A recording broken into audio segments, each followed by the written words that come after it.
ఒక దైవజనుడట చీమ దగ్గరికి వెళ్ళి, చీమా చీమా ఐ లవ్ యూ అని కొంచెం చక్కెర వేసినాడట. ఆ మనిషిని చూసి భయపడి పరిగెత్తుతూ ఉన్నదట చీమ. మరలా వెళ్ళి, చీమా చీమా నిన్ను చంపాలనుకోలే, నీవంటే నాకు చాలా ఇష్టం అని కొంచెం హల్వా వేసినాడట, డబల్ కా మిఠా వేసినాడట.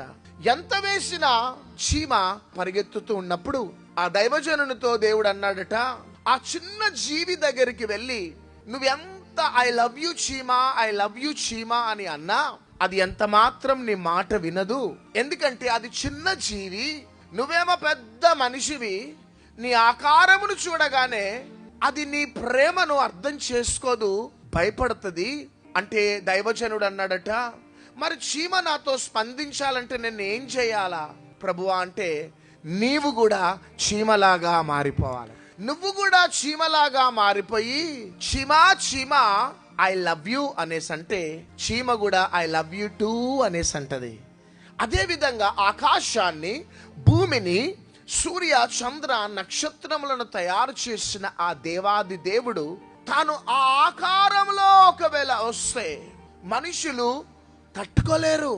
అందుకనే మనం ఆయన దగ్గరికి వెళ్ళటానికి మనుష్యుని పోలికగా పుట్టి దాసుని స్వరూపమును ధరించుకొని తన్ను తాను రిక్తులుగా చేసుకున్నాడు.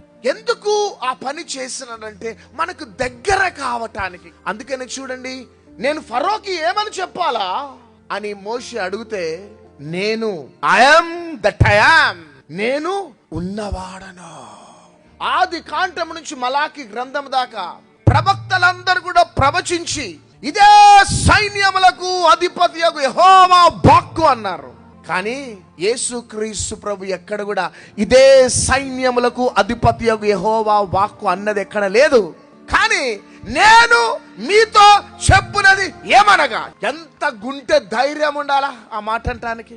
ఒకవేళ యేసుక్రీస్తు ప్రభు ప్రవక్త అయితే, మతనాయకుడైతే, తాను కూడా ఏదో సందర్భంగా ఇదే యెహోవా వాక్కు అనేవాడేమో, కానీ ఎక్కడ కూడా ఇది యెహోవా వాక్కు అనలేదు. కానీ నేను మీతో చెప్పునది ఏమనగా, నేనే I am that I am, నేను ఉన్నవాడను అనువాడను, నేను దేవుడై ఉండి ఇదిగో మనుష్యుని పోలికగా పుట్టినాను, దాసుని స్వరూపమును ధరించుకున్నాను, నన్ను నేను మీకోసం రిక్తునిగా చేసుకున్నాను. హల్లెలూయా.